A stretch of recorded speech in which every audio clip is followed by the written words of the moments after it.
How you going? This video is about my 2002 model GH Nissan Patrol 3 litre turbo, and the problem was a leaking hose or a leaking coolant hose, and the real problem was to find it. So checked all the normal hoses, radiator hoses, coolant hoses and the heater hoses. None of those leaked. The leak was coming down the back of the water pump and then leaking down beside the AC compressor mounting bracket on the block.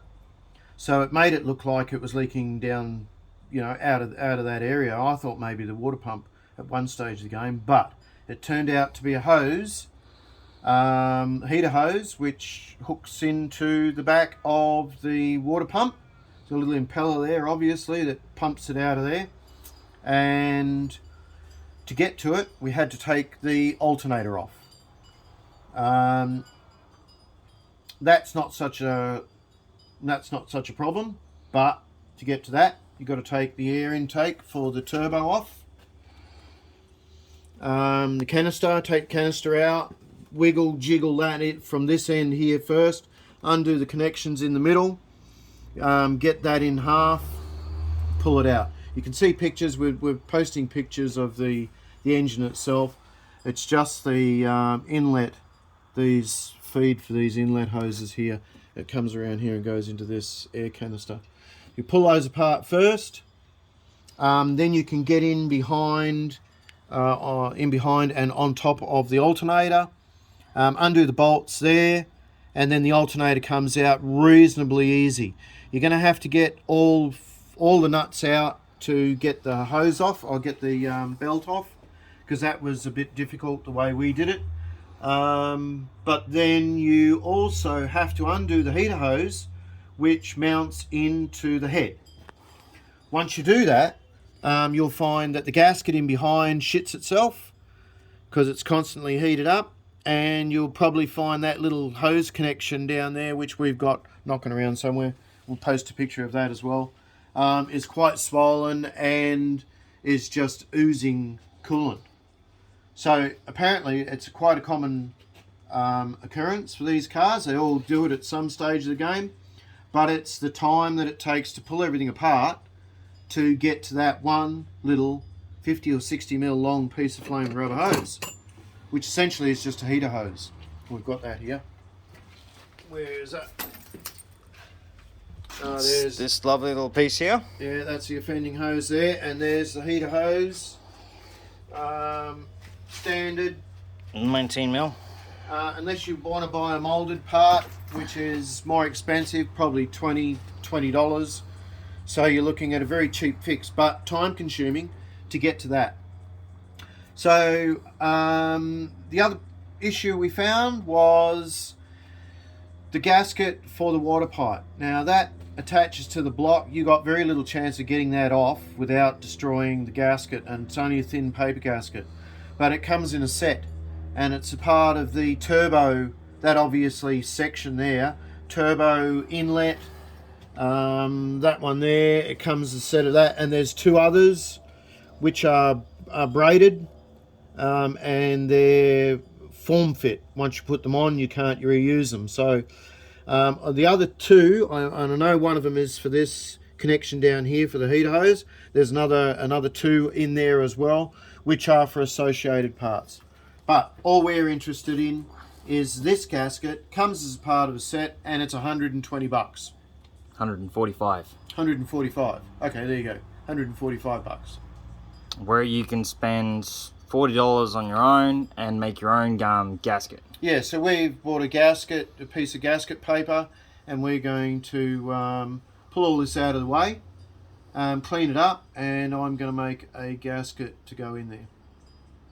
So yeah, it's just time consuming. So the parts to fix it aren't expensive, but mechanics will say they want 300 bucks. It's a bit more than an hour to pull it apart. I imagine a bit more than an hour to pull it back together again. We're going to clean some parts up before we do put it back together again. Just one other thing to note. there's two versions of this motor. One's got an oil-cooled turbo, and the other one's got a water-cooled turbo, which is your coolant coming out of your block. There's a T-piece here. One goes to the turbo, one goes to an overfill reservoir. This one here, one goes to that, and the other one goes off the back here somewhere. That's not my point. The point is, you need to make sure what your car is, whether it's oil cooled or water cooled, before you go messing around with any gaskets for your turbo. So if you have these issues, you need to be sure of which turbo setup you've got, so that you buy the right gaskets. Whether or not they're all the same, I don't know, but you need to make sure anyway. So yeah, this has been a fun day. It's not easy getting at it. Some bolts, nuts and bolts, you've got to get to from underneath. I imagine it'd be a bit easier if you had it up on a hoist, but most of it's at chest height, so it's all reaching in behind the alternator, front and back. Yeah, and I imagine getting that back in would probably be the hardest part. So make sure you take plenty of pictures, maybe even a bit of a video around, back, forward, up and down. Have a look how everything goes. It's not that hard, it's not rocket science to pull this apart. They're only clamps, they're only hose clamps. So all you got to do is have the right screwdrivers, a few sockets, extensions, half-inch, 3/4 inch drive. Did you use? Yeah. Okay, 3/4 inch drive and a half-inch drive, small one will do as well. So it's just a time-consuming job, but expensive if you take it to a mechanic. Especially seeing as they tend to find other things wrong with it and say, oh, you need to fix this as well. Like we found a couple of bolts missing. One bracket at the back, bolt missing there. Another one, as we were pulling it apart, fell down into the engine bay somewhere. Got to go and have a look for that before we put it back together. But yeah, there are no videos like this that we've seen on YouTube, and yet this is a common problem and a right pain in the ass for mechanics that want to do something quickly and make the most of it, make the most out of it, I should say. This is one of those jobs where you've got to pull a few things apart to get to one small piece of hose. Anyway, that's it. Hope you enjoyed the video. I hope it's useful to you. Just have a good look at what you're doing before you do it. Take lots of pictures. Have a good think about it as you go, and hopefully yours won't be hard either, because this hasn't really been a hard job. Cheers.